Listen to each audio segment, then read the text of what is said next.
Hello লিওজারের দর্শকবৃন্দ, কেমন আছো তোমরা সবাই? আশা করি তোমরা সবাই ভালোই আছো। আজকের ভিডিওতে আমি রিভিউ করব ন্যাশনাল স্টোরি আর্জেন্টিনার সকল কার্ডগুলো। ফাইনাল রিলিজ হয়ে গেছে আর্জেন্টিনা ন্যাশনাল স্টোরির সকল কার্ড।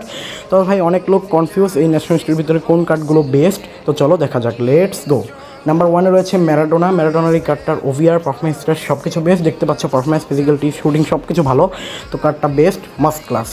2 নম্বরে আছে ক্রেসপো 117 ওভিআর। এই কার্ডটা থেকেও ভালো স্ট্রাইকার গেমে আছে, বাট ভাই এটার স্ট্যাটস ভালো, পজিশন ওভিআর সব ভালো, ইউজ করতে পারো।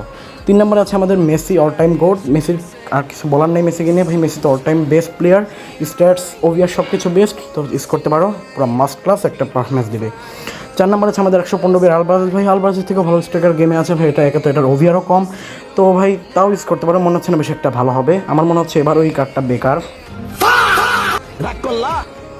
তো ভাই চাইলে ইউজ করতে পারো, বেস্ট হবে। তো ভাই ডোমেনোর কার্ডটা যদি বলে 115 ওভিআর, এটাও একটা ভালো কার্ড, সিবি হিসাবে বেস্ট খেলবে, তো ভালো ডিফেন্ডিং চাইলে এটা ইউজ করতে পারো। তো ভাই এগুলোই ছিল ন্যাশনাল ভালো কার্ড যেগুলো ভিডিওতে দেখালাম, আর বাকিগুলা বলতে পারো বেকার। আচ্ছা যাই হোক, তো এই ছিল টপ 5 প্লেয়ার, টপ 6 প্লেয়ার যেগুলো হচ্ছে ভালো। আজকে ভিডিও এই পর্যন্তই। ভিডিও ভালো লাগলে সাবস্ক্রাইব করতে ভুলো না। দেখা হবে নেক্সট ভিডিওতে, সে পর্যন্ত ভালো থেকো, বাই বাই।